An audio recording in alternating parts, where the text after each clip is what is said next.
سلام دوستان گرامی. امام ابن کثیر در البدایه و النهایه خود نقل میکنند که وقتی که لشکریان مسیلمه کذاب پرسیده میشد که آیا شما باور دارید که این آدم راستگو هست یا راستگو هست، اون در جواب میگفتن که ما میدونیم که مسیلمه دروغگو هست، لکن دروغگوی خودی بهتر از بیگانه راستگو هست. اما اگر برای عربی گیریم میگه که کاذب ربیعه خیر من صادق مضر. ربیعه قبیله مسیلمه بود و مضر این قبیله پیامبر صلی الله علیه و سلم. و ببینید اینجا تعصبی کورکورانه که موضوع امروزی ما هست، اینها رو وادار کرد که فقط برای خاطر اون که وای مرد از قبیله اونها هست، از محلی اونها هست، همشهری اونها هست، پیروی کنند و از پیروی کردن به پیامبر حقیقی ایبا کنند و سر باز زنند.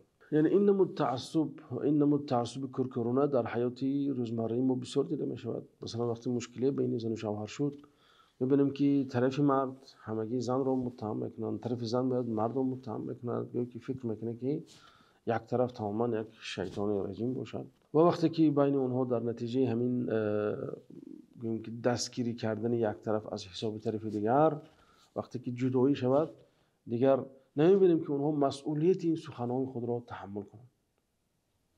یعنی یک سخن میشود میگویند که سبب ویران شدن عائله میشود، وجه اون که بیان به صلح بردارن، به صلح دعوت کنن اونها رو، به این سخنهای تحریض آمیز خود اونها رو از خود جدا میکنن. یعنی که ما بوری هم تقریبا نشنیدیم و احتمال است که آرزو میکنیم که شنویم که وقتی بین زن و شوهر مشکلی شد، طرف پسر یا طرف دختر بیاید و گوید که این پسری ما سزاوار این دختر نبود، یا اینکه طرف زن باید که دختری ما سزاوار این بچه نبود، به معنای اون که عیب در طرف ما هست. اما تعصب کورکورانه انسان رو چشمشون رو کور میکند و خطاگی خود رو نمیبینند.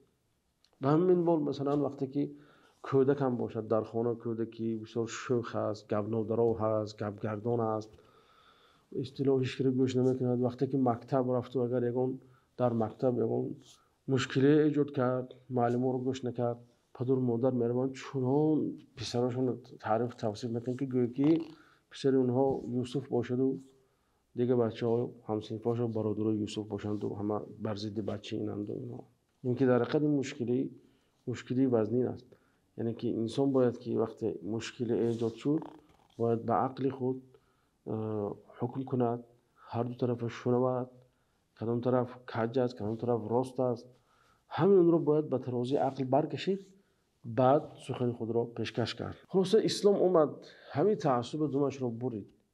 خیلی که در حدیث آمده است، پیامبر علیه السلام گفتن که انصر اخاک ظالما او مظلوما، یعنی که تو قبیله چگی نکن، محل چگی نکن، تو انسان باش که مسلمان چی در حال ظالم بدن چی در حال مظلوم بدنش کمک کن. صحابه گفتن خیلی ما میدونیم که انسان مظلوم چه خیلی کمک کنه، اما ظالم چگونه کمک کنیم؟ پیامبر گفتن که ظالم کمک کردن این از دستش گرفتن است، تو اینکه ظلم نکنه، ظالم از ظلم باز داشتن این کمک کردن به او است. اسلام اومد، ببینید ابو لهب همگی پیغمبر بود، لیکن اسلام برای او چیزی قائل نیست، او رو دوزخی میگه قرآن. اما بلال که یه بنده بود که خریده میشد فروخته میشد، یعنی که سید مسلمانان هست، همه مسلمانان اعتراف دارن، از آن که شد همه یاد بلال میکنن. یعنی که اسلام از اول این قید رو شکسته بود، از اول همین قاعده رو گذاشت که تعصب قبیلوی در اسلام نیست، محل چگی در اسلام نیست، قوم چگی در اسلام نیست. اسلام همه چیز را با ترازی تقوا و خدا ترسی و نزدیکی به الله تعالی برمیکشد. این بود اون چی درباره تعصب برای شما آماده کردیم.